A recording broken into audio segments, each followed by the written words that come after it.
Terima kasih. Pada siang hari ini saya coba tentang kontribusi pertanian Indonesia dalam mendukung sektor kesehatan. Jadi saya ini dosen di program studi teknologi hasil pertanian dan program studi Magister Ilmu Pangan Universitas Mercu Buana Yogyakarta. Dan pada siang hari ini saya coba sampaikan ini perkenalan dulu. Apa slide saya yang kedua sudah kelihatan, Mbak Marsha? Sudah, Prof. Atau masih slide yang pertama? Sudah kedua, Prof. Baik, baik.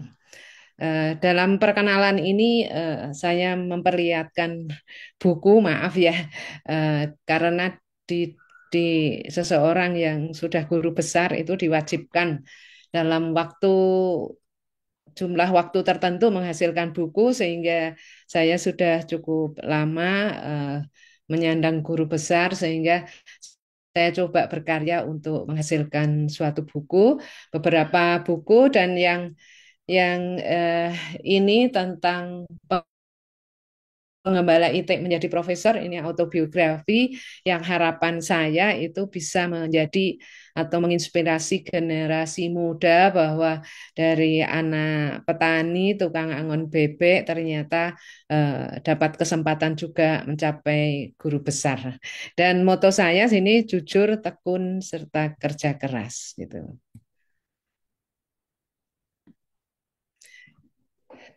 Slide ketiga nih saya coba kelihatan Mbak Marsha?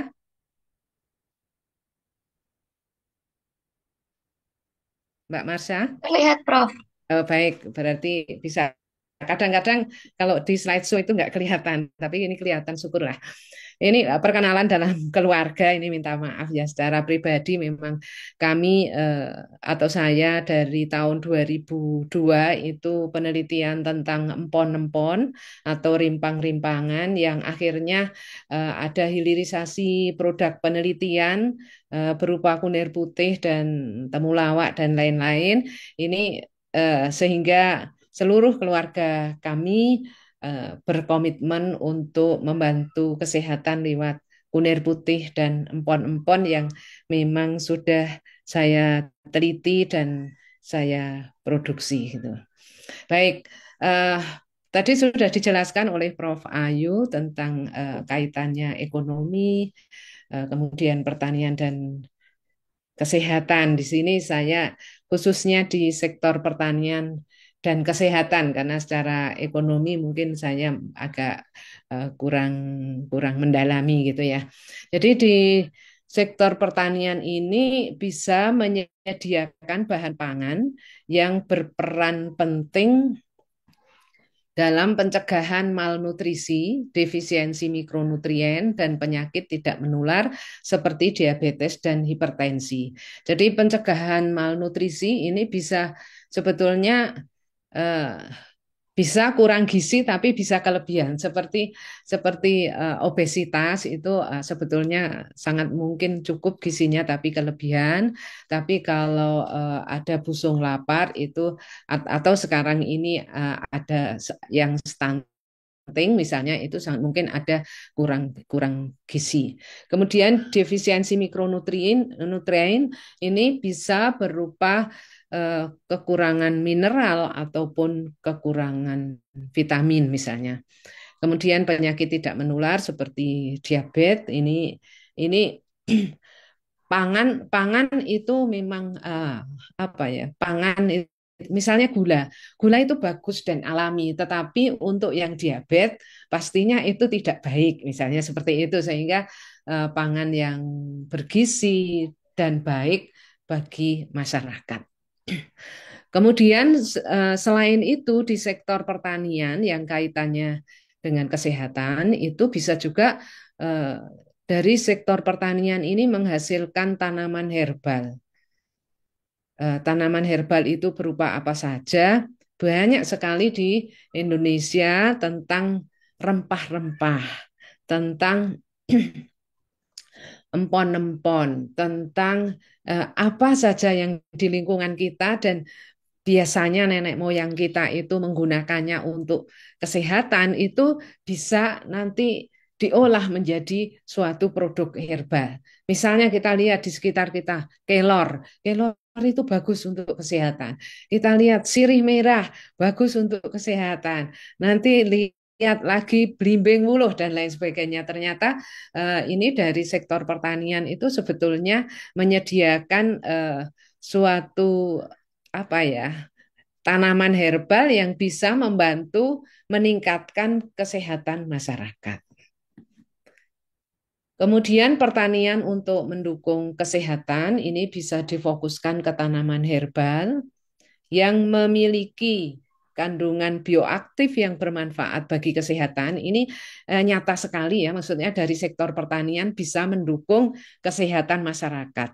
Karena dari hasil pertanian yang berupa tanaman herbal itu sudah terbukti bisa membantu meningkatkan kesehatan masyarakat.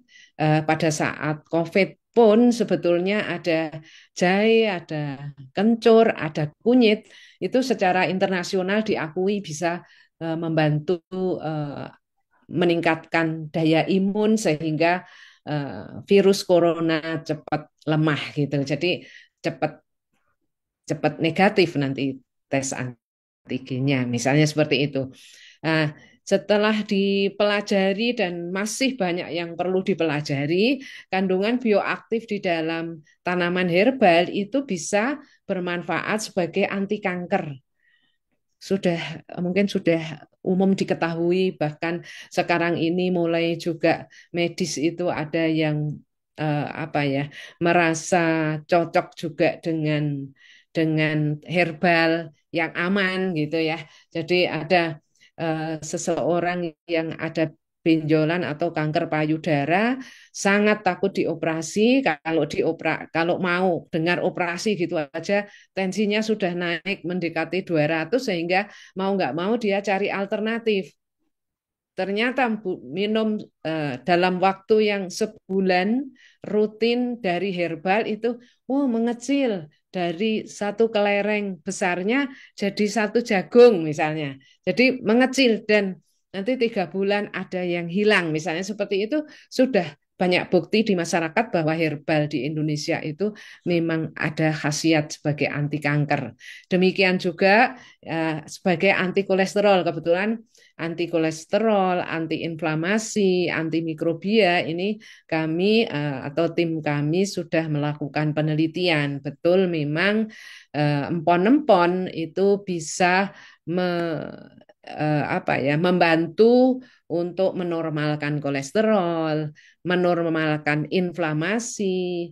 Inflamasi itu bisa juga seperti orang diabetes itu yang radang atau yang terjadi inflamasi pada pankreas. Kalau pankreas itu dibantu dengan herbal tidak radang lagi atau normal, ternyata produksi insulinnya itu normal kembali. Yang awalnya kurang, kalau berkelanjutan kurangnya harus disuntik insulin dari luar atau ditambah insulin. Tetapi kalau radang pankreasnya tadi membaik dengan herbal, produksi insulin normal, nanti kadar gula darah juga akan normal. Itu salah satu contohnya, masih banyak lagi sebetulnya fungsi herbal. Kemudian ini saya berikan contoh kurkuma mangga yang mengandung antioksidan berfungsi meningkatkan sistem imun atau sebagai imunomodulator. Ini dilihat dari tanaman herbal, kemudian pangan fungsional. Makanan bernutrisi atau bergizi dan juga memiliki manfaat untuk kesehatan, seperti meningkatkan sistem imun dan mencegah penyakit. Contohnya pangan probiotik dan ekstrak tanaman herbal dalam bentuk suplemen. Jadi namanya pangan itu memang enak enak dikonsumsi, enak dinikmati, tapi dan juga memiliki khasiat bagi tubuh. Jadi sebetulnya pangan secara umum berkhasiat, tetapi sekarang ini mulai dilakukan diversifikasi olahan. Misalnya dari ubi kayu selama ini untuk sumber serat, sumber karbohidrat, tetapi produk olahan kelanjutannya itu misalnya ditambah daun kelor di dalam membuat cake atau di dalam membuat kue. Nah, ini ternyata hasilnya ini memiliki aktivitas antioksidan. Bisa diteliti lebih lanjut secara in vitro maupun in vivo. Kalau itu misalnya mampu membuat orang diabetes gulanya menjadi normal, itu berarti cake yang dibuat dari singkong dan enak dimakan tadi juga bisa untuk membantu menormalkan gula, misalnya seperti itu. Jadi ini bisa menyediakan di sektor pertanian ini, sektor pertanian dan dilanjut pengolahan, kemudian bisa dihasilkan pangan fungsional, pangan yang enak dinikmati dan juga berkhasiat. Kemudian terkait pertanian, kesehatan ini juga ketahanan pangan dan gizi. Jadi kalau eh, dalam ketahanan dan gizi ini bisa menjamin ketersediaan dan akses pangan dalam jumlah yang cukup, pangan yang aman, pangan yang bergizi bagi masyarakat dan juga tentu tadi juga disampaikan Prof. Ayu bahwa pendidikan dan pengertian, pengalaman, penyuluhan bahwa gizi penting bagi tubuh itu selalu dilakukan. Kalau di kota-kota mungkin pengetahuan sudah cukup maju, jadi orang tahu. Tetapi kalau di pelosok mungkin juga kurang tahu. Seperti zaman dulu kala, misalnya di daerah saya masih pelosok di tahun 70-an saat saya SD itu kalau punya telur tidak untuk lauk tetapi untuk dijual misalnya ya nggak pakai lauk misalnya tapi dengan penyuluhan bahwa gizi itu penting nanti anak-anak yang diberi gizi pertumbuhannya bagus dan pinter nanti akan bisa bersekolah tinggi atau mengenyam pendidikan tinggi dan bisa memajukan Indonesia misalnya seperti itu penting sekali. Jadi dalam hal ini jumlahnya cukup penting, kemudian aman dikonsumsi penting, dan bergizi itu penting. Ini bisa menyokong kesehatan masyarakat. Kemudian pemenuhan zat gizi seperti protein, vitamin, dan mineral yang mendukung pertumbuhan, perkembangan, dan daya tahan tubuh ini juga penting. Jadi gizi kalau dulu 4 sehat 5 sempurna misalnya seperti itu. Sekarang mungkin ada tambahan lagi. Kemudian diversifikasi olahan pangan dapat membantu mencegah penyakit ini ya seperti diversifikasi olahan yang dipadu dengan zat-zat yang memang berkhasiat ternyata menghasilkan pangan fungsional atau seperti makanan atau pangan probiotik yang sebetulnya bisa menyediakan mikrobia yang memang dibutuhkan di dalam pencernakan, misalnya seperti itu, atau makanan prebiotik yang menyediakan makanan bagi mikroflora yang ada di dalam usus besar, misalnya. Itu penting dan mendukung kesehatan. Nah, hubungan pertanian dan kesehatan masyarakat, selain yang sudah saya jelaskan tadi, sebetulnya juga ada dari hasil pertanian ini tentunya keberlanjutan produksi itu penting dan menghasilkan pangan sehat, pangan yang bebas anti nutrisi atau pangan yang bernutrisi atau pangan bebas anti nutrisi maksudnya zat-zat misalnya anti nutrisi itu seperti apa jadi kalau koro bengok itu diolah dengan baik dengan benar itu ternyata menghasilkan besengek bengok yang lezat, yang enak dinikmati. Tetapi kalau tidak hati-hati pengolahannya, itu mengandung HCN atau asam sianida, sehingga bisa menyebabkan apa kalau kandungannya tinggi bisa bisa meracuni atau bisa bisa memabukkan atau pingsan misalnya seperti itu. Nah, ini pangan yang dihasilkan adalah pangan yang bebas anti nutrisi. Nah, anti nutrisi yang lain mungkin juga ada misalnya umbi gadung. Itu ada Dioskorin, alkaloid Dioskorin yang kebetulan dulu saya S1 saya tentang alkaloid Dioskorin yang saya teliti pakai thin layer kromatografi atau TLC. Ini kalau diolah dengan bagus ternyata menghasilkan keripik gadung yang enak dinikmati. Tetapi kalau tidak hati-hati hanya direbus saja atau dikukus saja bisa-bisa alkaloid Dioskorin yang ada di umbi gadung tadi membuat atau meracuni. Misalnya seperti itu. Kemudian selain itu diversifikasi pangan atau diversifikasi pengolahan pangan, pangan menjadi bernilai gizi dan berkhasiat. Ini tadi seperti yang saya jelaskan sebelumnya berupa pangan fungsional dan herbal. Mungkin nanti saya coba jelaskan yang fokus ke herbal. Ini akan kalau sudah dikonsumsi oleh masyarakat, masyarakat tahu misalnya pencegahan. Jadi sebelum sakit jangan sudah sakit sudah tidak bisa apa-apa baru periksa, tetapi masyarakat juga harus diberi apa edukasi, diedukasi kalau ada tanda-tanda di dalam tubuh itu yang kurang normal, segeralah dibawa ke puskesmas misalnya, segeralah diperiksakan biar tidak tahu-tahu sudah lanjut penyakitnya atau kalau misalnya kanker, kanker sudah stadium 4 nanti agak kesulitan untuk menjadi normal. Tetapi kalau masih dini, sangat mungkin nanti bisa normal kembali. Nah, dari tadi pengolahan pangan sehat, bergizi, berkhasiat, ini masyarakat yang mengkonsumsinya, yang paham mengkonsumsi untuk kesehatan, menjadi masyarakatnya menjadi sehat, bisa mencegah penyakit dan dapat mempertahankan atau meningkatkan daya tahan tubuh sehingga daya tahan tubuh kuat. Nah, tentang ketersediaan ini ya. Jadi keamanan pangan ini juga penting. Jadi pangan harus bebas dari kontaminan. Bebas dari kontaminan itu kontaminan dari luar, misalnya terkontaminasi logam berat itu tidak bagus bagi tubuh misalnya.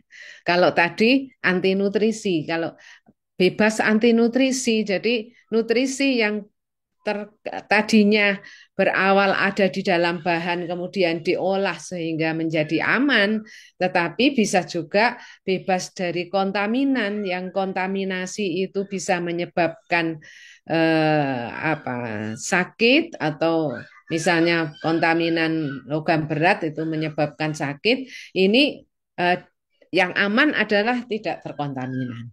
Kemudian kandungan gizi, makanan mengandung lemak, protein, karbohidrat, vitamin, mineral, dan serat. Sumber pangan lokal, hasil pertanian lokal seperti umbi-umbian, sayuran, dan tanaman herbal dapat meningkatkan ketahanan pangan serta mendukung kesehatan masyarakat. Jadi kalau kita secara umum di Indonesia itu memang makanan pokoknya beras, tetapi sekarang ini mulai banyak penelitian dan diterapkan diversifikasi hasil olahan tidak hanya dari beras, diangkat lewat penelitian dan diterapkan dengan produk-produk yang menarik sehingga masyarakat juga bisa tertarik. Jadi tidak hanya beras saja, tetapi pangan sumber karbohidrat yang sekarang mulai apa ya diangkat dari umbi-umbian dan umbi-umbian itu sebetulnya tidak hanya ketela atau ubi kayu, sebetulnya umbi-umbian itu bisa berupa uwi, bili gitu ya, umbi gadung, uh, banyak umbi-umbian yang lain, ubi talas, ubi jalar, dan lain sebagainya itu perlu diangkat. Kalau di kampung-kampung, di pasar tradisional masih ada orang jual gembili rebus dan itu enak. Nah, kalau diangkat kemudian diolah, dilakukan diversifikasi olahan sehingga menarik dan anak-anak muda juga tertarik, itu akan sangat apa ya, akan sangat menambah ketahanan pangan atau meningkatkan ketahanan pangan kita. Jadi tidak hanya beras saja yang dimakan, tetapi produk-produk lokal yang lain, sumber karbohidrat itu juga diangkat atau dimanfaatkan.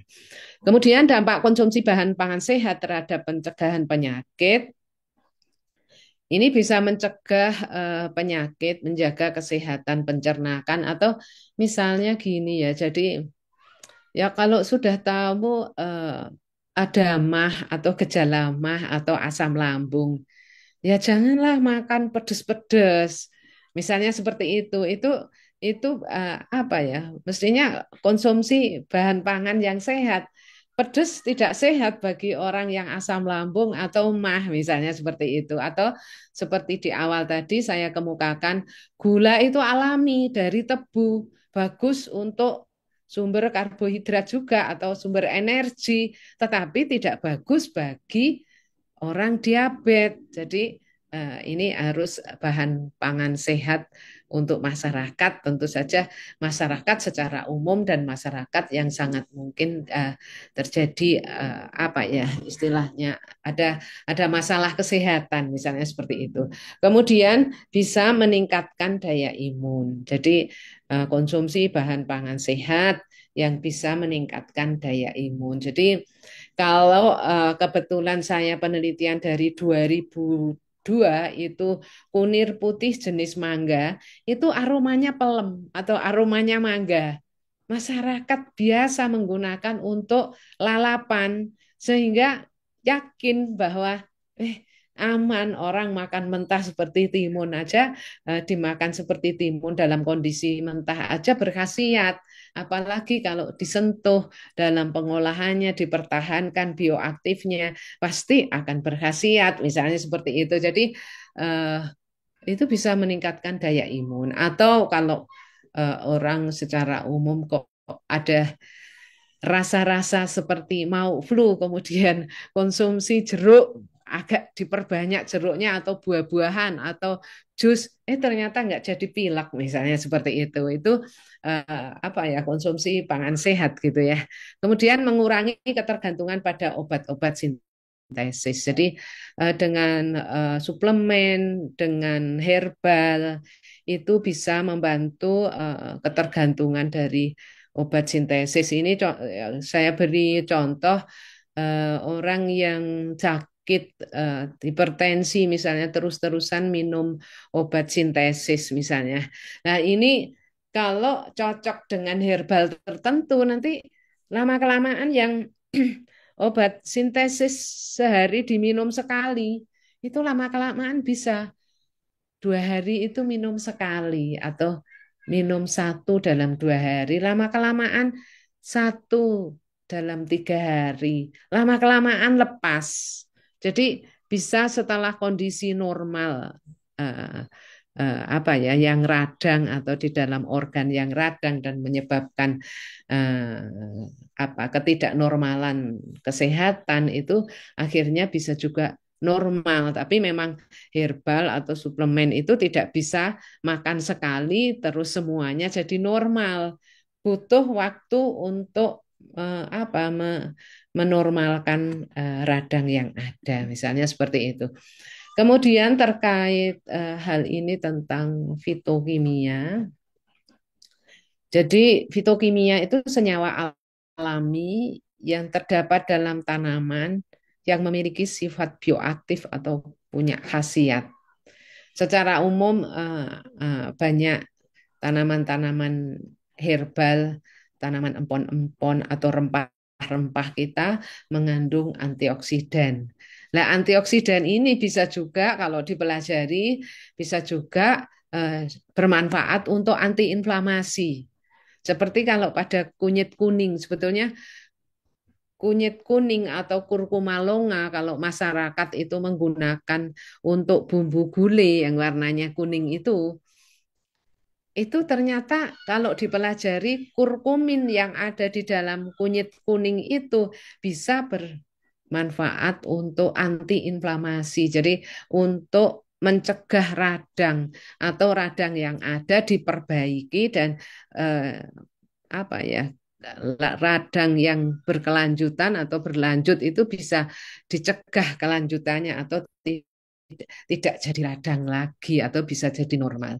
Demikian juga bisa untuk anti kanker. Anti kanker yang ada di dalam kunir putih itu ada ribosom inacting protein. Lah ini ya kuasa Allah ya.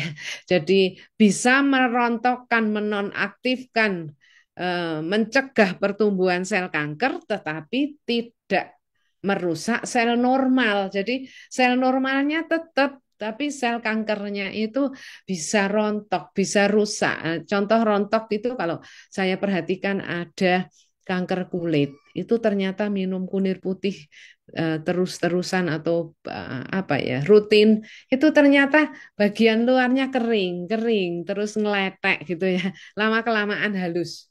Itu yang kulit. Tapi ada juga yang kista atau miom itu ternyata bisa juga keluar bersama menstruasi. Jadi menstruasinya agak kista 1 senti. 2 bulan sudah hilang Ibu. Kemarin tuh saya menstruasinya agak banyak, ada gumpalan-gumpalan misalnya seperti itu. Ternyata di USG sudah tidak ada kistanya, misalnya seperti itu.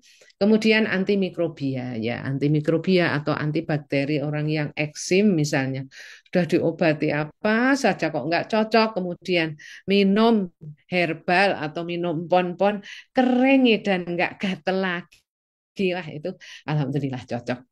Kemudian contoh tanaman herbal yang mengandung fitokimia ini banyak sekali ya, hampir semua rempah-rempah di Indonesia itu juga mengandung fitokimia atau mengandung senyawa bioaktif. Bio itu hidup ya, aktif. Jadi ada yang walaupun sudah diolah pun senyawa bioaktifnya itu bertahan, masih berkhasiat. Contohnya apa? Jadi seperti teh sebetulnya. Teh itu, teh kering itu kan pengolahannya sudah dilakukan apa ya, pelayuan, dilakukan penggulungan, dilakukan fermentasi yang teh hitam, kemudian dikeringkan sampai kering sampai kadar air 6% atau di bawah 8%. Kemudian diminum kok bisa menurunkan kolesterol, diminum kok bisa melangsingkan tubuh misalnya. Nah, itu ada senyawa bioaktif yang memang tersentuh panas itu tidak rusak. Jadi ada polifenol tertentu itu yang tidak rusak, tidak mengalami kerusakan saat dikeringkan atau saat diolah, itu ada. Kemudian contohnya tadi selain teh gitu ya, ada kunir putih, ada temulawak, ada kunyit, kunir hitam, daun kelor, daun sambiloto, daun sirih merah, daun katu yang bisa digunakan untuk ini. Nah, yang ibu menyusui kok nggak keluar air susunya, itu dipacu dengan konsumsi daun katu misalnya. Itu ternyata bagus sekali, rempah-rempah atau tanaman herbal di Indonesia, dan yang diangkat menjadi suatu produk itu mungkin masih berapa persen, masih kecil persentasenya. Jadi masih sangat terbuka lebar bagi masyarakat untuk mengangkat tanaman herbal di Indonesia menjadi suatu produk yang berkhasiat, produk yang dapat membantu kesehatan masyarakat. Nah, ini kebetulan karena saya penelitian kunir putih, jadi contoh herbalnya saya beri contoh kunir putih. Kunir putih yang saya teliti ini kunir putih jenis mangga. Tadi saya memperkenalkan diri bahwa saya adalah dosen di program studi teknologi hasil pertanian atau di ilmu pangan.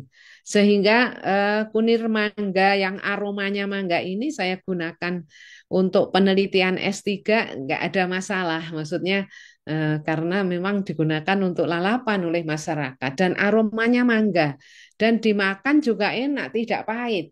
Jadi ini khas dan saya menyukainya untuk meneliti dari dulu sampai sekarang.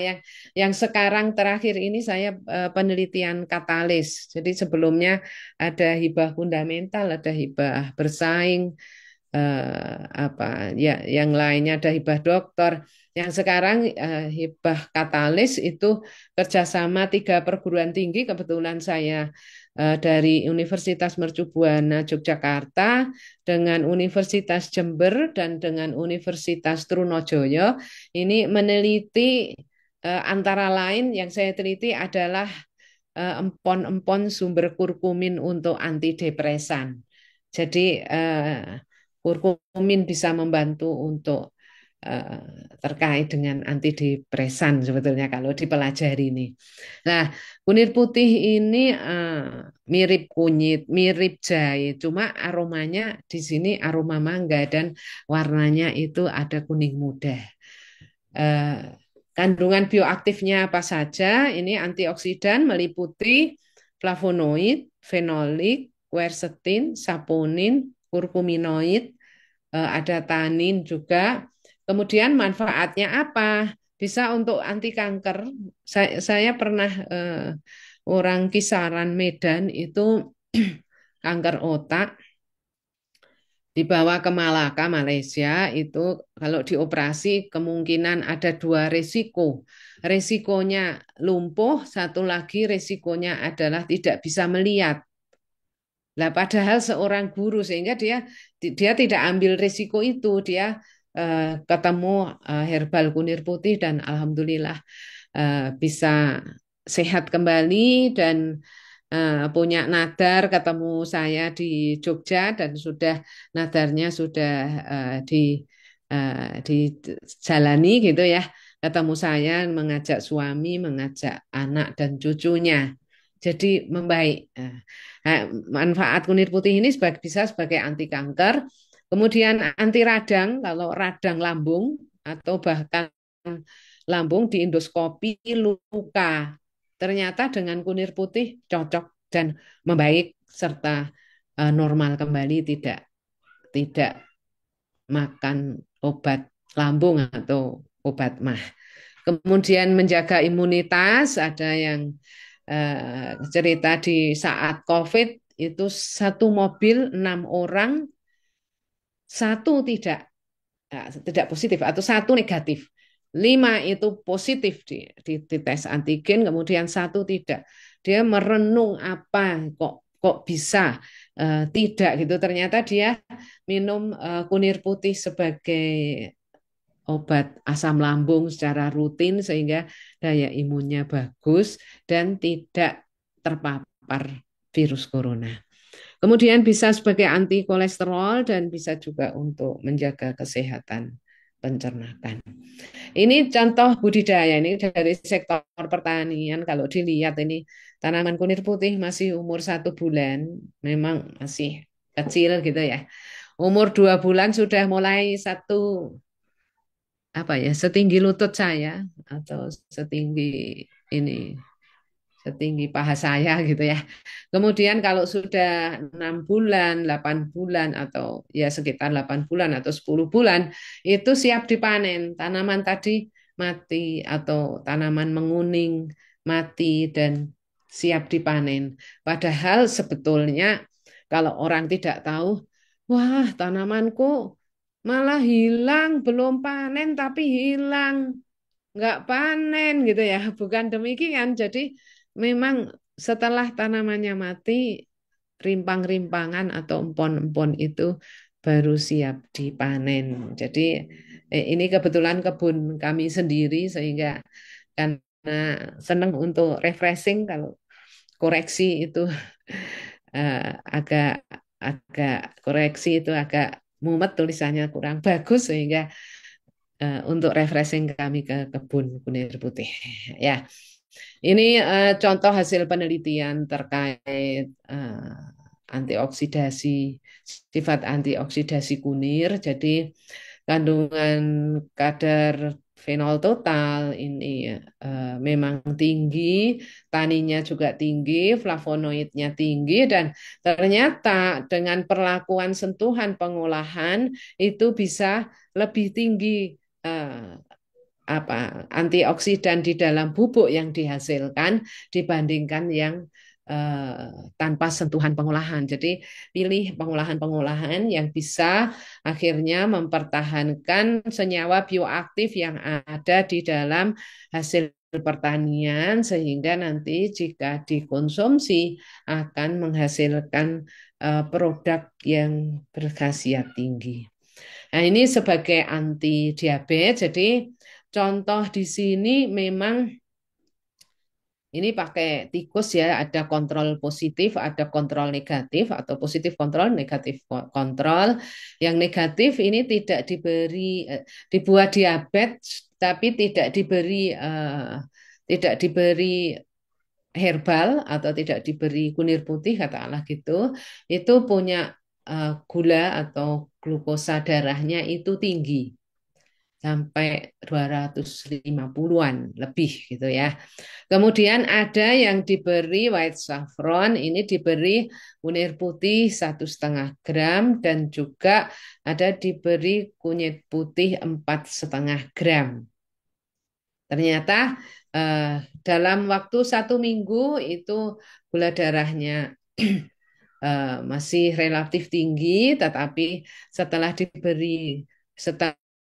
2 minggu dan konsentrasi dari pemberian kunirnya lebih banyak, itu bisa turun lebih rendah dan setelah 4 minggu itu hampir normal gula darahnya. Mungkin kalau dibuat 1 bulan atau 1,5 bulan nanti akhir normal. Ini bukti bahwa memang herbal di Indonesia atau khususnya empon-empon ini bisa digunakan untuk membantu menormalkan gula darah. Produk tanaman herbal untuk kesehatan yang kebetulan ini saya produksi, kebetulan saya selain dosen di S1, S2 di Universitas Mercu Buana Yogyakarta, saya menjadi direktur CV Windra Mekar yang bergerak di dalam produk hilirisasi penelitian saya sendiri berupa kapsul kunir putih, berupa kunir hitam, kalau ada yang jantung, ada yang lututnya sakit atau osteoartritis itu ternyata cocok sholat hanya duduk di kursi, kemudian minum kunir putih, kunir hitam, ternyata alhamdulillah bisa ke musola lagi, ke masjid lagi untuk sholat jamaah secara normal. Kemudian kapsul kunyit kuning, kemudian kapsul kelor itu bagus untuk kesehatan. Nah, selain berupa kapsul atau suplemen, kami juga memproduksi bubuk instan. Jadi jamu itu sebetulnya tidak berasa pahit semuanya. Jadi untuk edukasi sebetulnya di industri kami menerima kunjungan selama ini ada kunjungan dari PAUD, dari TK, SD, SMP, SMA, perguruan tinggi bahkan dari Oku Timur, Pak ya. Oku Timur itu dari Stiper Oku Timur itu pernah kunjungan ke tempat kami dan ini bulan Februari atau Maret ini juga akan kunjungan kembali sekalian eh, piknik ke Jogja gitu. Jadi ada kunjungan ini jadi bisa untuk edukasi bahwa tidak jamu itu tidak semuanya pahit. Ada jamu yang berbentuk tidak pahit misalnya gitu. Jadi biar anak-anak tidak trauma bahwa minum jamu itu pahit sampai nangis gitu ya karena nggak mau karena pahit ternyata ada yang tidak pahit. Kemudian ini ada testimoni pengguna kunir putih, jadi serviks kronis membaik. Bahkan pagi tadi ada yang mengemukakan kanker serviks 2B sekarang sudah normal, Bu. Hasilnya sudah bagus. minumnya sekarang diturunkan boleh enggak dosisnya gitu. Baru tadi pagi itu ada yang mengemukakan seperti itu. Nah, ini sudah beberapa waktu yang lalu, ini ternyata minum itu lama-kelamaan bisa membaik. Kemudian ada juga sel kanker serviks yang menjadi bersih setelah 3 bulan minum kunir putih. Kemudian ada juga kanker payudara yang menjadi normal, bahkan di situ dikemukakan stadium 2, sekarang menjadi stadium 1. Kemudian kanker darah membaik. Ini kanker usus membaik, sudah diminta operasi dan akan dipotong ususnya sepanjang 8 cm, kemudian dibuatkan lubang pembuangan di perut. Tapi anak-anaknya tidak setuju, kemudian ketemu kunir putih, alhamdulillah nggak jadi operasi dan bisa menunaikan ibadah haji dengan lancar, sehat, alhamdulillah. Sampai suaminya sangat-sangat bersyukur dan berterima kasih. Kanker rahim juga membaik, ada asam urat membaik juga banyak. Kemudian ini ada artikel tentang kawan baru diabetesi. Jadi alhamdulillah kunir putih ini bisa membantu menormalkan diabetes. Kemudian diabetesnya bisa sembuh. Kemudian ada juga yang turun gulanya menjadi normal dan yang suntik insulin ternyata bisa lepas dari ketergantungan insulin. Ini tentu tidak serta-merta ditentukan sendiri, jadi tetap periksa ke dokter bahwa oh ini bagus, gulanya sudah normal, udah dikurangi aja insulinnya separuh dari biasanya. Kalau biasanya 20, silahkan sekarang 10. Nanti seminggu, 2 minggu lagi, kok masih normal lagi, ya udah dihentikan insulinnya, sudah normal gulanya, misalnya seperti itu. Jadi berangsur-angsur kalau memang radang yang terjadi di pankreas itu sudah membaik, sudah memproduksi insulin secara normal, gula darah normal, jadilah insulin tidak perlu dipakai lagi atau tidak memerlukan insulin lagi untuk menormalkan gula darah. Demikian yang bisa saya sampaikan. Terima kasih. Mudah-mudahan ada manfaatnya dan bisa menginspirasi gitu ya. Ini nomor HP saya bisa dihubungi. Jadi kami termasuk siap melayani masyarakat secara umum, konsultasi gratis. Apa yang bisa saya apa kemukakan nanti saya kemukakan dan kebetulan sudah lama kami 4E sehingga kami ini tujuannya pengabdian masyarakat. Demikian yang bisa saya sampaikan pada Bapak Ibu semuanya dan Mbak Marsha. Kalau ada kurangnya mohon dimaafkan. Wassalamualaikum warahmatullahi wabarakatuh. Waalaikumsalam warahmatullahi wabarakatuh. Terima kasih kepada Prof. Duyati atas pemaparan materinya yang sangat luar biasa. Baik, untuk selanjutnya adalah sesi tanya jawab. Ini sudah ada beberapa pertanyaan dari panitia maupun dari live streaming YouTube. Untuk pertanyaan pertama ini untuk Prof. Ayu. Bagaimana peningkatan sektor ekonomi Indonesia tahun 2025 dapat meningkatkan akses masyarakat terhadap pelayanan kesehatan? Mohon Prof. Ayu. Baik, terima kasih Mbak Marsha atas pertanyaannya. Izin saya menjawab. Peningkatan perekonomian di Indonesia tentu saja sangat meningkatkan akses masyarakat terhadap sektor kesehatan ya.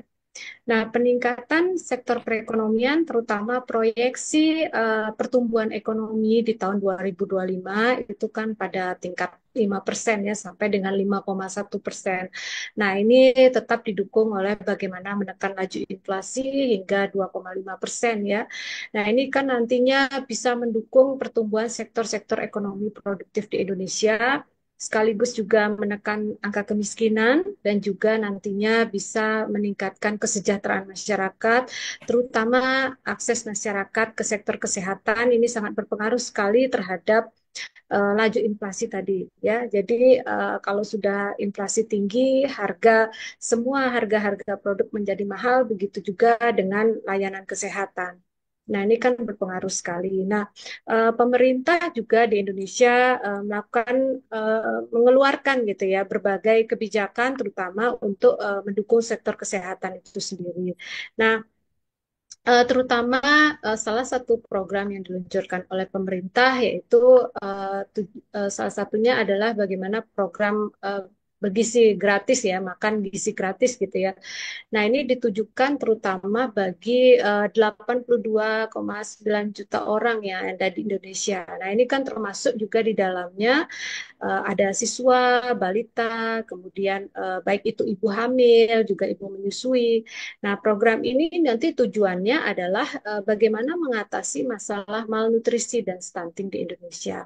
Nah, anggaran yang dihabiskan untuk program ini mencapai miliaran ya pada tahun 2025.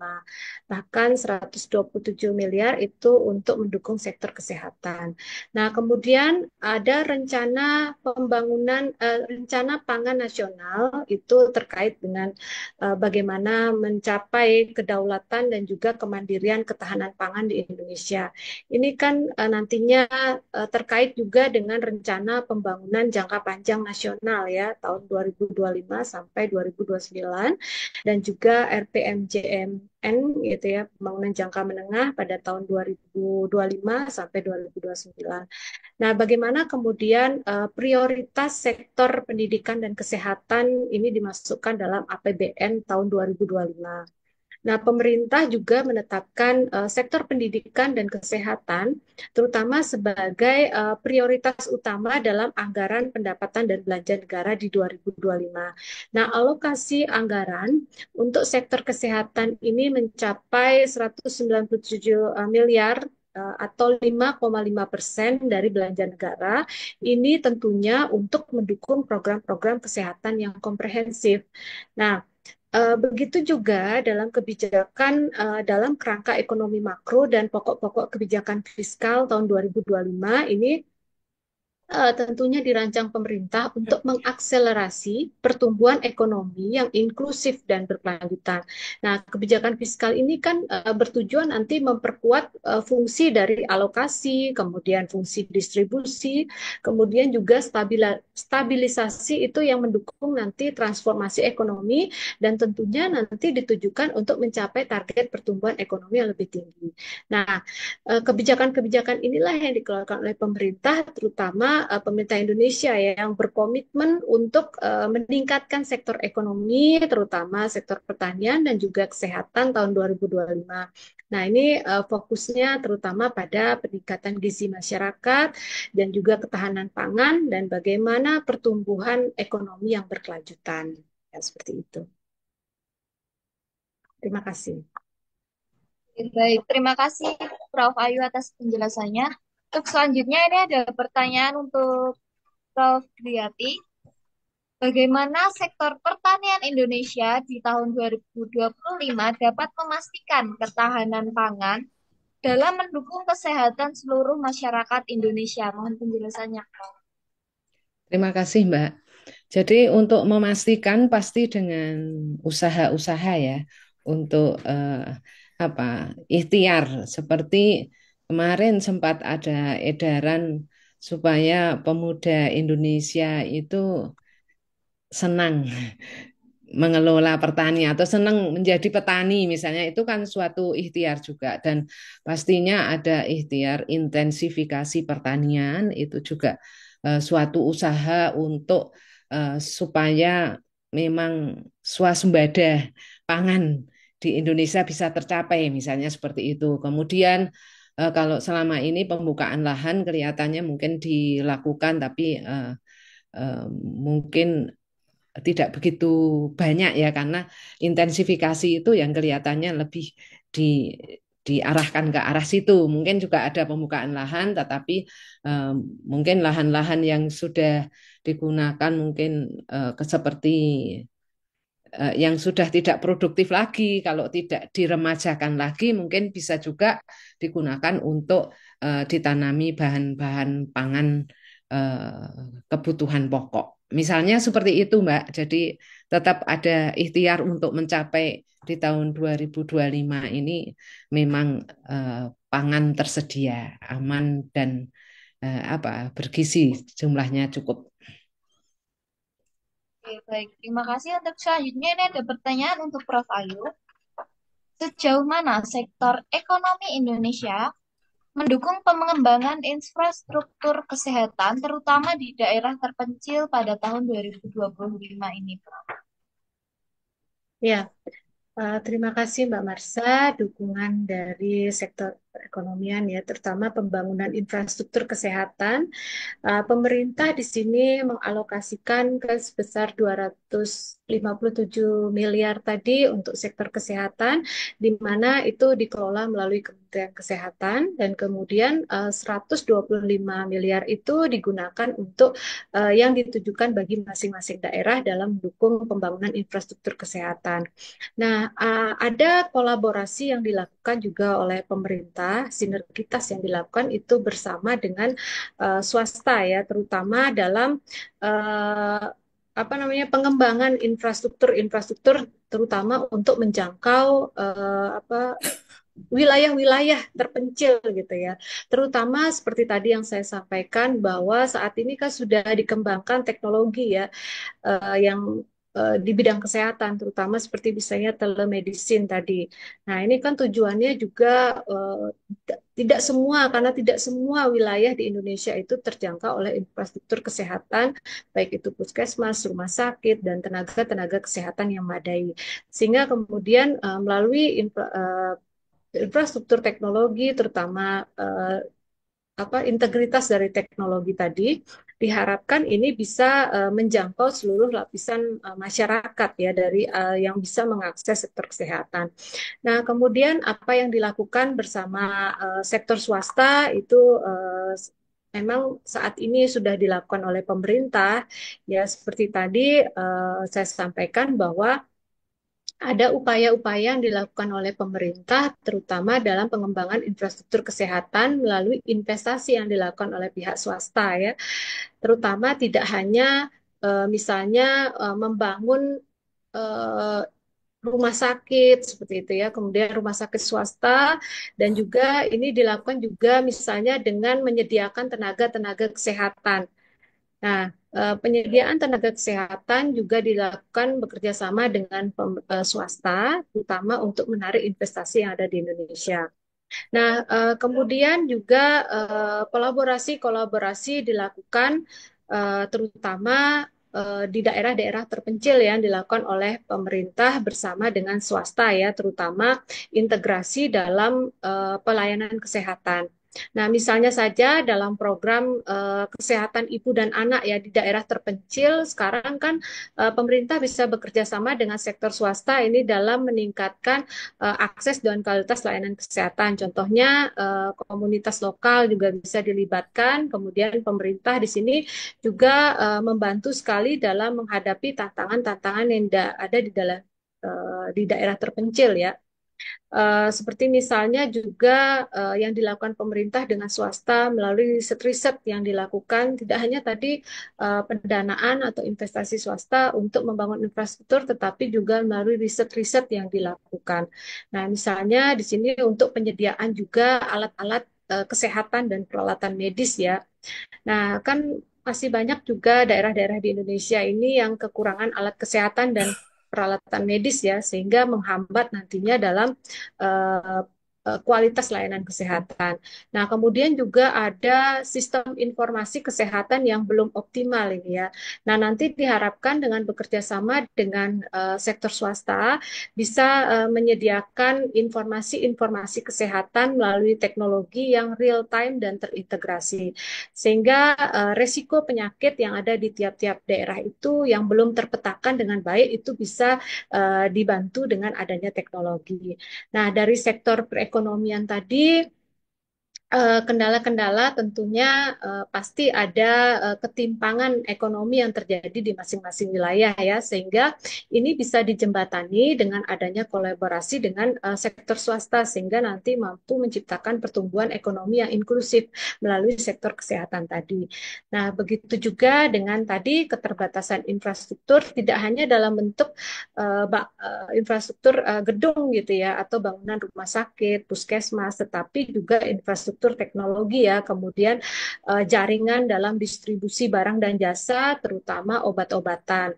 Kemudian akses pasar ya bagi pelaku-pelaku ekonomi yang terlibat juga di dalamnya. Nah, kemudian nanti ada yang dilakukan juga kolaborasi dengan pihak swasta terkait dengan energi-energi terbarukan, terutama yang mampu mendukung sektor pertanian tadi. Nah, ini kan supaya nanti energi-energi terbarukan tadi mampu mengatasi ancaman ya terhadap keberlanjutan ekonomi yang ada di Indonesia dalam jangka panjang.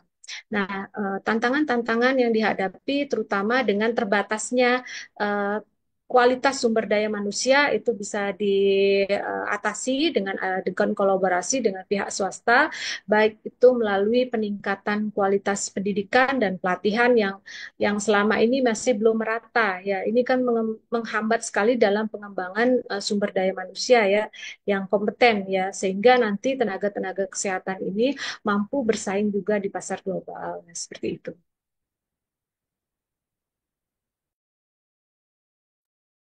Oke, baik. Terima kasih kepada Prof. Ayu atas penjelasannya. Ini ada pertanyaan untuk Prof. Yati. Pertanyaan dari Ibu Sri Wulansari, SPT. Salam untuk Prof. Dwiyati, juga berada dalam webinar ini.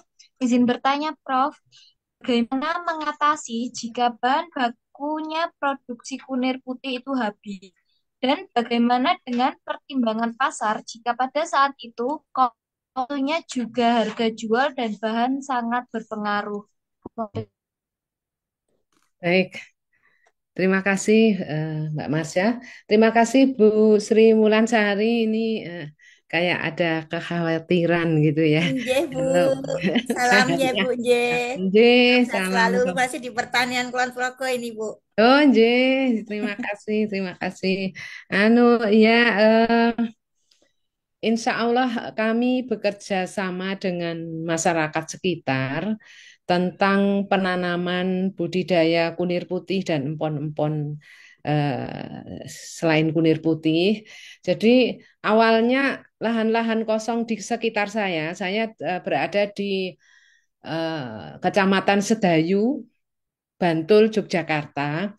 Ini lahan-lahan kosong itu banyak waktu itu setelah kami apa ya berusaha eh, memproduksi ini ternyata masyarakat juga senang. Jadi lahan yang kosong ditanami. Jadi kalau eh, Mbak atau Bu Sri Wulansari ini jalan-jalan di sekitar saya atau di sekitar Sedayu, nanti lihat tanah-tanah kosong itu ditanami kunir putih, ditanami temulawak.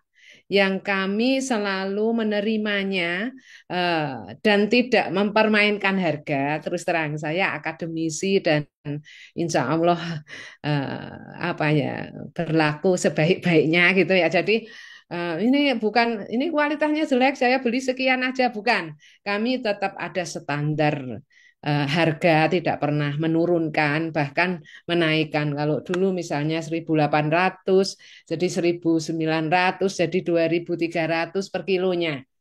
Kalau orang tahu loh kok murah sekali produknya. Nah memang bahannya murah, ditanam sendiri, ditanam oleh masyarakat sekitar.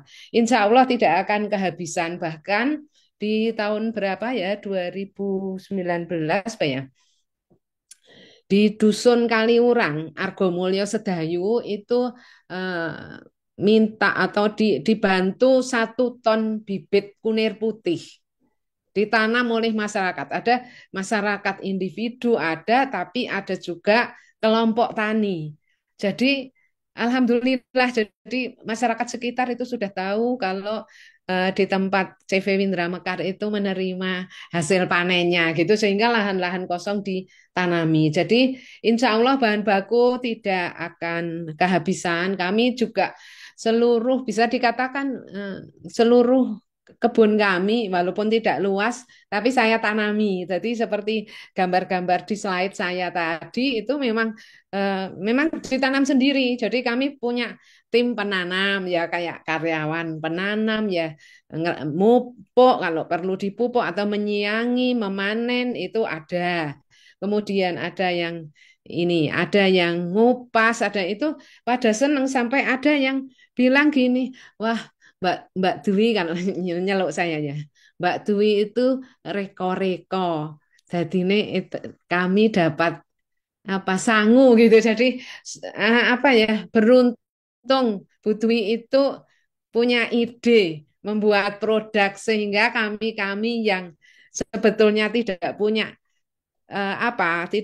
pekerjaan jadi punya pekerjaan dan punya sangu sampai gitu. Jadi saya sangat bersyukur dan apa ya pertimbangan pasar kalau bahannya habis terus naik ini terus terang ya ini Mbak Sri Wulansari ini saya itu dari tahun 2013 itu guru beras besar penuh terus kemudian 2 tahun kemudian kalau nggak keliru 4E sudah tidak apa ya tidak Elok tenan angkat lagi sudah tidak. karirnya. Elok Iya, tenan Bu. sudah pol Mantap gitu. luar biasa Kalau Bu. propertis kami LL Dikti wilayah 5 itu Elok TU-nya bilang anu jenderale mercu elok buana tenan gitu. Jadi presidennya. sudah ya sudah Presidennya ya tidak Bu. naik pangkat lagi Elok. sehingga memang sisa sisa umur saya ini saya gunakan untuk pengabdian masyarakat. Jadi pernah juga saya ngisi di Bali di universitas apa saya agak lupa, ngisi di Lubuk Linggo, di Musirawas misalnya itu bukan aku berpikir bahwa wah sangune oke bukan. Jadi di mana ada yang apa minta saya jadi narasumber, nggak usah pikir honor karena saya memang ya dari keluarga petani, dari tukang angon bebek sudah ada gaji profesor saya syukuri gitu.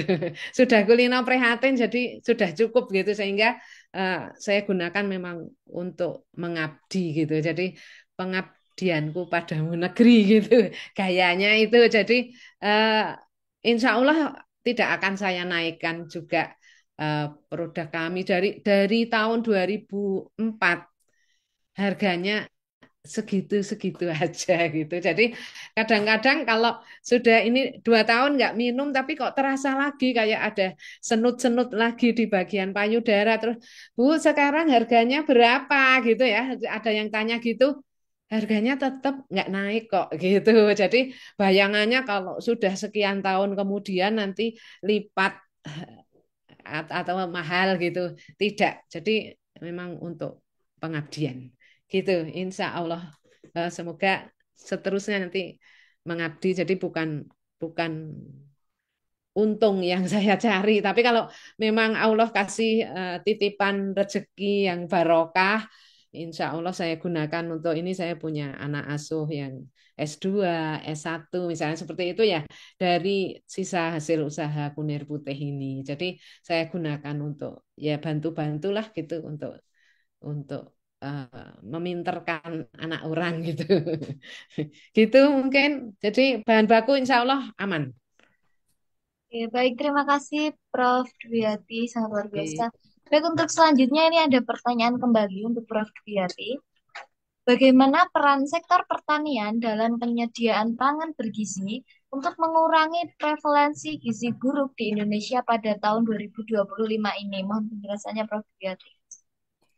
Ya, menurut saya ya sangat sangat berperan, Mbak, karena memang orang hidup, orang sehat harus makan gitu ya. Kalau mau sehat mesti makan yang bergizi, makan yang berkhasiat sehingga tubuh sehat. Jadi eh, peran dari sektor pertanian besar sekali. Jadi kan kita tidak kita tidak bergantung dari impor. Maaf, misalnya sekarang ini kita angkat produk-produk lokal dari umbi-umbian misalnya, ini tidak kok apa ya istilahnya tidak bergizi, ini bergizi. Ini untuk mengurangi katakanlah impor yang kita bergantung buat roti itu pakai gandum. Nah, kalau sudah ada mokaf dari ubi kayu yang memang tidak sama persis apa ya tidak sama persis kualitas produk seperti roti yang dari gandum, tapi tetap bisa mengembang dan tetap bergizi dan insya Allah bisa mengurangi ketergantungan pada gandum. Misalnya seperti itu juga peran dari sektor pertanian kita. Jadi menyediakan pangan yang cukup, menyediakan pangan yang aman, dan pangan yang bergizi, berkhasiat. Gitu Mbak. Jadi sangat berperan. Baik, terima kasih pada Prof. Dwiyati. Untuk selanjutnya ini ada pertanyaan untuk Prof. Ayu. Bagaimana peran sektor ekonomi Indonesia dalam membangun kemitraan publik dan swasta untuk meningkatkan kualitas layanan kesehatan pada tahun 2025? Mohon penjelasannya, Prof. Ayu. Baik, terima kasih Mbak Marsha. Yang dilakukan pemerintah bersama sektor swasta ya untuk meningkatkan kualitas layanan kesehatan, terutama di tahun 2025. Nah, seperti tadi, berbagai upaya dilakukan oleh pemerintah, terutama dengan swasta, seperti membangun infrastruktur kesehatan, terutama seperti misalnya rumah sakit swasta. Nah, ini kan sangat-sangat mendukung sekali di dalam penyediaan tenaga-tenaga kesehatan dan juga obat-obatan, begitu juga imunisasi yang akan diberikan kepada masyarakat ya. Nah, seperti misalnya anggaran yang dialokasikan oleh pemerintah, terutama ke daerah-daerah juga dalam membangun infrastruktur kesehatan tadi, sebesar 125 miliar tadi juga digunakan untuk membangun infrastruktur teknologi. Dan ini kan sangat mendukung sekali ya, seperti misalnya daerah-daerah di pedesaan yang memang tidak terjangkau oleh akses layanan kesehatan, mereka bisa memanfaatkan teknologi seperti telemedicine tadi untuk juga melakukan konsultasi kesehatan atau mendapatkan layanan-layanan kesehatan. Nah, yang memang tidak bisa dijangkau oleh tenaga-tenaga kesehatan tadi. Nah, kemudian kolaborasi juga dilakukan oleh pihak swasta dengan Indonesia ya, terutama ini inisiatif-inisiatif yang dilakukan ya. Ini kan ada inisiatif-inisiatif terpadu dari sektor pertanian, kesehatan ya, terutama juga sektor perekonomian ya, terutama seperti misalnya program-program yang berbasis komunitas, yang seperti tadi juga program-program berbasis masyarakat ya, seperti yang sudah dijelaskan oleh Prof. Dwi tadi bahwa memang tidak hanya masyarakat bisa mengakses obat-obatan yang disediakan oleh apotek, tetapi juga masyarakat bisa mengakses obat-obatan herbal ya yang bisa dilakukan melalui kerjasama dengan akademisi. Nah, itu salah satu juga akademisi sebagai salah satu stakeholders juga ya di dalam uh, mendukung sektor kesehatan yang ada di Indonesia. Nah, seperti itu.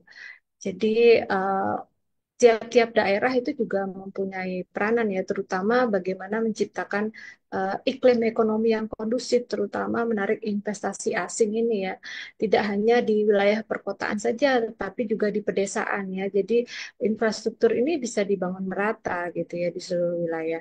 Nah, strategi-strateginya seperti tadi yang tercantum di dalam kerangka ekonomi makro dan pokok-pokok kebijakan fiskal tadi, sehingga nantinya apa ya rencana pembangunan yang sudah tertuang di dalamnya juga bisa terintegrasi gitu ya, terutama dalam mendukung sektor perekonomian. Nah, seperti itu Mbak Marsa. Oke, baik. Terima kasih Prof. Ayu atas penjelasannya. Baik, untuk selanjutnya ini ada pertanyaan untuk Prof. Dwiyati. Bagaimana sektor pertanian bisa mengatasi dampak perubahan iklim terhadap ketahanan pangan dan kesehatan di Indonesia pada tahun 2025 ini? Mohon penjelasannya, Prof. Duyati. Ya, terima kasih, Mbak. Jadi dengan bervariasi menanam, eh, sangat mungkin atau mengangkat bahan-bahan lokal, sangat mungkin kita akan tercukupi walaupun terjadi perubahan iklim. Jadi bukan hanya kita bergantung pada eh, beras saja misalnya, tetapi kalau pangan-pangan lokal yang lain sudah diangkat, sangat mungkin nanti bisa untuk eh, bervariasi mengkonsumsi tidak hanya beras saja, sehingga kebutuhan pangan itu akan tetap tercukupi, tidak hanya beras saja, tetapi divariasi dengan bahan-bahan lokal yang sudah mulai diangkat oleh peneliti dan mulai diterapkan di masyarakat. Tapi memang tidak berupa misalnya tadi uwi rebus kayak gitu, bukan. Nanti uwi itu sudah dijadikan tepung, tepungnya diolah kembali atau diolah lebih lanjut menjadi kue misalnya. Itu bisa menyediakan pangan juga sebagai pengganti karbohidrat. Misalnya seperti itu. Jadi tidak hanya beras saja, tetapi bahan-bahan lokal sumber karbohidrat yang memang dibutuhkan untuk makanan pokok itu diangkat oleh masyarakat dan dimanfaatkan. Seperti itu, Mbak. Baik, terima kasih, Prof. Untuk selanjutnya ini ada pertanyaan untuk Prof. Ayu. Bagaimana upaya mengurangi beban ekonomi terkait penyakit, terutama penyakit tidak menular di Indonesia pada tahun ini, Prof? Mohon penjelasannya, Prof. Ya, terima kasih Mbak Marsa. Ya, saya akan mencoba ya, terutama ini kan terkait sekali sama bidang kesehatan ya, lebih cenderung ke kesehatan ya. Upaya-upaya yang dilakukan pemerintah, terutama untuk penyakit tidak menular ya, yang ada di Indonesia. Nah, seperti tadi ada berbagai program-program yang dilakukan, terutama program-program yang dikatakan signifikan ya untuk mendukung sektor kesehatan yang dilakukan oleh pemerintah. Seperti misalnya program kesehatan ibu dan anak di daerah terpencil gitu ya. Ini kan kolaborasi yang dilakukan oleh pemerintah, terutama sektor swasta ini mampu meningkatkan nanti akses layanan kesehatan ya, terutama fasilitas kesehatan, kemudian fasilitas tenaga medis, kemudian distribusi obat-obatan untuk memastikan memang nanti ibu dan anak ini mendapatkan perawatan yang memadai. Terkait juga dengan kesehatan mental sendiri, karena uh, sekarang ini menjadi terutama pengaruh tekanan ekonomi ini berpengaruh sekali terhadap kesehatan mental, dan kesehatan mental ini berdampak cukup signifikan terhadap peningkatan produktivitas individu. Nah, penurunan produktivitas individu ini kan berpengaruh sekali terhadap perekonomian nasional, terutama peningkatan kinerja dari organisasi atau tempat dia bekerja gitu ya. Nah, berbagai program-program yang dilakukan oleh pemerintah itu juga untuk mengatasi yang namanya penyakit tidak menular, termasuk juga kesehatan mental itu sendiri. Nah, misalnya di sini pemerintah juga menyediakan tenaga atau layanan medis yang berkaitan dengan kesehatan mental gitu ya. Nah, sini pendanaan juga dikeluarkan oleh pendanaan juga dialokasikan oleh pemerintah, terutama untuk apa namanya, meningkatkan akses masyarakat terhadap layanan kesehatan mental yang ada di Indonesia. Nah, seperti tadi, ada juga kemitraan yang dilakukan oleh pemerintah dan swasta dalam pembiayaan-pembiayaan kesehatan. Nah, ini pemerintah Indonesia juga mengatur kemitraan dengan sektor swasta ini melalui Peraturan Menteri Kesehatan ya, nomor 40 tahun 2018 itu bagaimana menyediakan layanan kesehatan ini melalui pembiayaan bersama antara pemerintah dengan sektor swasta, termasuk di dalamnya itu adalah penyediaan fasilitas kesehatan dan distribusi obat-obatan. Begitu juga dengan kolaborasi yang dilakukan oleh pemerintah dengan BUMN. Nah, ini ya salah satunya perusahaan farmasi ya swasta itu juga bekerja sama dengan pemerintah dan BUMN itu untuk memperkuat kemandirian kesehatan nasional. Nah, kolaborasi ini bisa berbentuk kolaborasi dalam penyediaan obat-obatan dalam negeri, kemudian pemanfaatan biodiversitas di Indonesia, kemudian pengembangan alat-alat kesehatan lokal, terutama penyediaan tenaga-tenaga kesehatan yang berkaitan dengan kesehatan mental ya. Nah, ada program seperti misalnya program Mata Hati gitu ya yang dilakukan untuk layanan kesehatan mental remaja. Nah, program Mata Hati ini kan salah satu ya inovasi dalam layanan kesehatan jiwa. Nah, ini kan juga melibatkan kolaborasi antara pemerintah daerah dan sektor swasta. Nah, program ini juga menyediakan layanan kesehatan mental yang komprehensif, baik itu bagi remaja, termasuk juga upaya-upaya promotif yang dilakukan, kemudian preventif, kemudian kuratif, kemudian rehabilitatif ya. Nah, ini dengan cara memanfaatkan memang teknologi untuk meningkatkan aksesibilitasnya. Nah, juga ada aplikasi-aplikasi yang berbasis teknologi yang diluncurkan oleh pemerintah bersama dengan swasta. Seperti misalnya aplikasi seperti untuk registrasi identitas bayi gitu ya. Ini kan bekerja sama dengan pemerintah dengan sektor swasta ya. Aplikasi ini nanti mempermudah bagaimana proses registrasi identitas legal bagi bayi yang baru lahir misalnya ya. Nah, ini kan tentu mampu meningkatkan nanti cakupan dalam registrasi kelahiran dan memastikan bahwa memang akses bayi terhadap layanan kesehatan ini benar-benar diperlukan.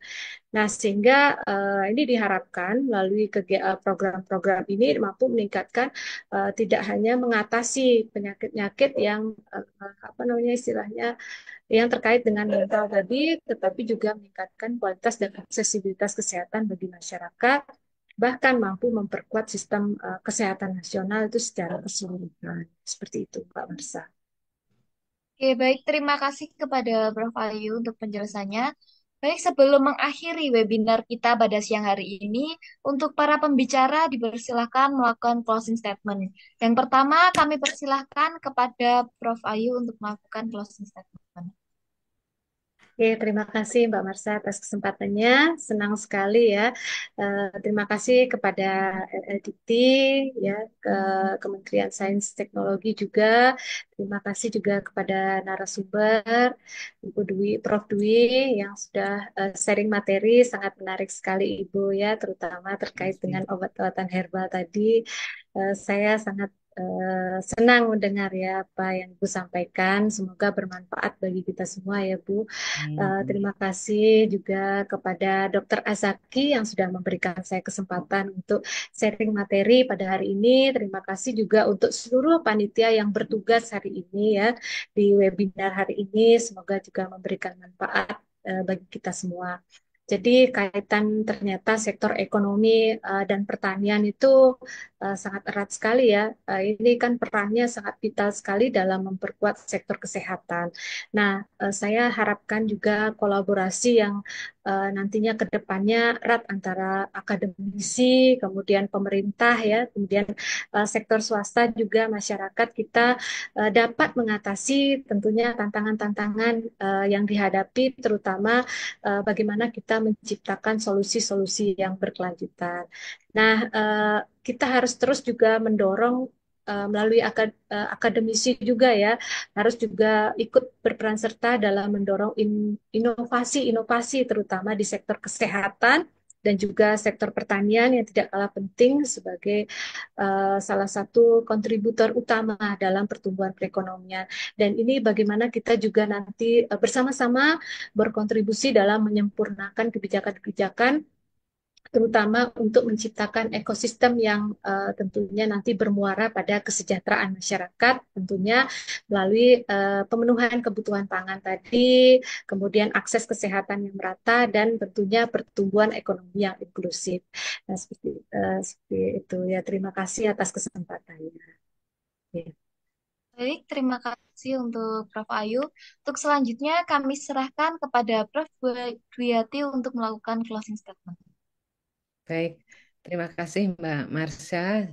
Saya juga mengucapkan banyak terima kasih kepada panitia, Dr. Ayaki dan LL Dikti Wilayah 10. Dan terima kasih ini bisa silaturahim dengan Prof. Ayu. Nanti bisa dilanjut WA Prof. Ayu. Iya, betul. Salam kenal Iya, Ibu. Nggih. salam kenal juga. Ya, terima kasih. Mbak Marsha, ini closing statement-nya saya adalah agar masyarakat sehat. Mari kita edukasi mengkonsumsi pangan lokal yang sehat, yang aman, bergizi, sehingga masyarakat Indonesia sehat dengan makanannya sendiri. Terima kasih, begitu Mbak Marsha. Baik, terima kasih kepada Prof. Dwiyati. Baik, telah tiba saatnya kita di penghujung acara. Terima kasih banyak kepada para pembicara kita yang luar biasa pada siang hari ini, Dr. Azaki, Prof. Ayu, dan Prof. Dwiyati. Terima kasih juga banyak kepada seluruh peserta webinar yang telah bergabung dalam kegiatan webinar siang hari ini. Mohon maaf atas segala kekurangan kami. Semoga apa yang kita dapatkan dalam webinar siang ini bermanfaat. Saya undur diri. Wassalamualaikum warahmatullahi wabarakatuh. Terima kasih, Prof. Waalaikumsalam warahmatullahi Makasih Prof. wabarakatuh. Ayu, Prof. Dwi. Terima Terima kasih. kasih. Nggih, Terima Dokter. Terima kasih. kasih. Saya izin keluar.